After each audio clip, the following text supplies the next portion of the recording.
La nature nous offre une importante variété d'espèces. Cette diversité est possible grâce à la faculté qu'ont les êtres vivants à assurer leur survie. Les stratégies pour atteindre ce but sont multiples, mais le principe de base est de former un groupe solide. L'union fait la force. Les mammifères se déplacent en troupeaux, certains oiseaux en colonies. Tout comme les fourmis, les abeilles vivent en société, elles sont organisées pour survivre en coopération et ainsi lutter contre certains prédateurs. Cependant, cette concentration d'individus dans un espace restreint présente aussi des dangers. La ruche est exposée à de nombreuses agressions microbiennes qui représentent une menace bien plus importante que les frelons, les souris et autres nuisibles. Depuis plus de 50 millions d'années, les abeilles résistent aux micro-organismes. La population d'une ruche peut croître jusqu'à 60 000 spécimens et dans ce milieu confiné, il y a foison de germes pathogènes.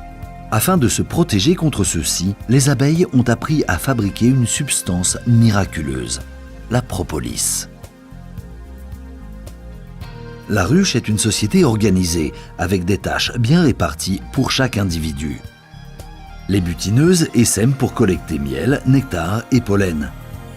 Les gardiennes garantissent la défense de la ruche et montent la garde à l'affût des pillards. La reine, quant à elle, prend soin de la ponte des œufs.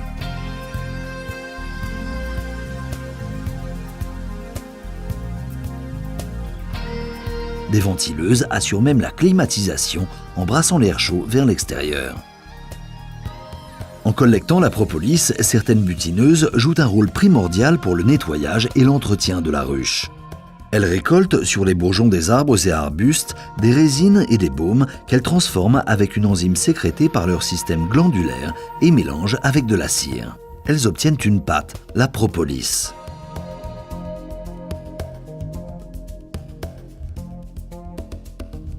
Dès leur retour à la ruche, elles appliquent ce matériau de construction au niveau des fentes et fissures. Chaque rayon est aussi enduit d'une fine couche de propolis. Elles confectionnent également un tapis de propolis à l'entrée de la ruche, obligeant chaque abeille qui entre à franchir cette barrière. La colonie est alors protégée contre les germes. C'est ainsi que l'on peut comprendre pourquoi Aristote appela cette glu résineuse propolis, ce qui signifie défense de la cité.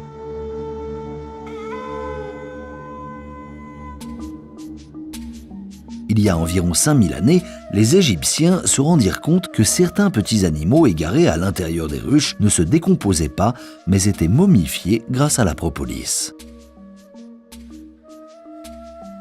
Ils utilisèrent donc ce matériau pour embaumer leurs morts.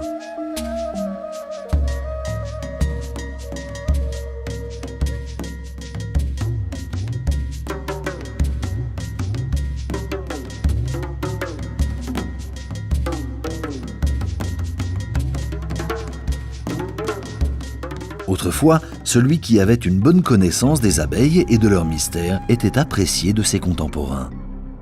De nombreux pharaons et rois utilisèrent l'abeille comme symbole et en ornèrent leurs armes.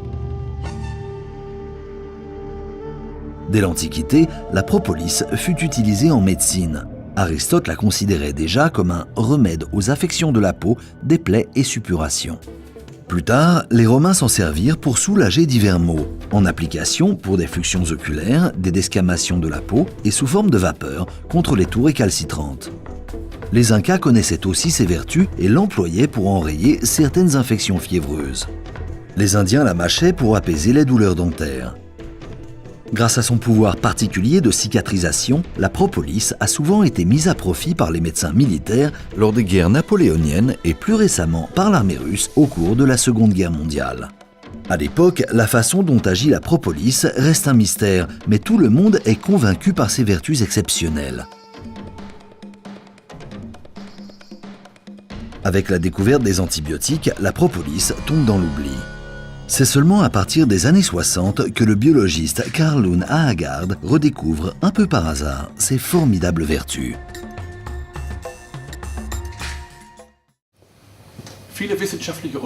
De nombreuses études scientifiques permettent de mettre en évidence que l'activité de la propolis est essentiellement due aux flavonoïdes qu'elle contient. Ce sont des pigments que l'on trouve principalement dans le règne végétal qui sont indispensables à l'homme. Outre ces flavonoïdes, la propolis renferme des huiles essentielles et des cires qui lui confèrent cette odeur tout à fait caractéristique. Sur le plan thérapeutique, les flavonoïdes ont une action antioxydante et anti-inflammatoire. De plus, ils agissent sur la régénération et la cicatrisation des tissus. Les scientifiques s'intéressent de près à la propolis. Depuis sa redécouverte par Carl Lund à Haggard, plus de 300 études sur cette substance naturelle ont été réalisées, ce qui a permis de constater d'importantes différences de qualité, dues principalement au type d'abeille et à la situation des ruches. La fabrication de médicaments ou compléments alimentaires nécessite une matière première irréprochable et de qualité toujours constante pour obtenir des produits standardisés. Aujourd'hui, les procédés étudiés par Carl Lund à Haggard sont encore utilisés pour offrir aux consommateurs une propolis dite de qualité propollen.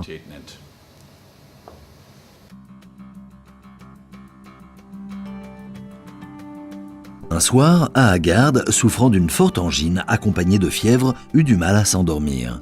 Il réduisit en poudre de la propolis, la dilua dans de l'eau chaude et fit plusieurs gargarismes. Puis, sans réfléchir davantage, il but le reste de ce breuvage et retourna se coucher.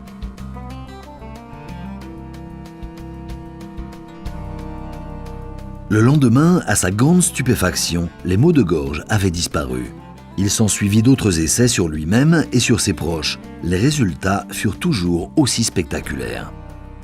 Fort de ces expériences, il décida d'expérimenter les effets de la propolis sur une partie de la population scandinave, tout en coordonnant la recherche internationale pour la standardisation des préparations à la propolis hautement purifiées et fortement dosées en flavonoïdes, pour lesquelles il obtint un brevet. Après avoir subi un nettoyage méticuleux, des propolis provenant de diverses origines sont intimement mélangées selon un procédé tout à fait spécifique jusqu'à l'obtention d'une poudre de propolis de première qualité.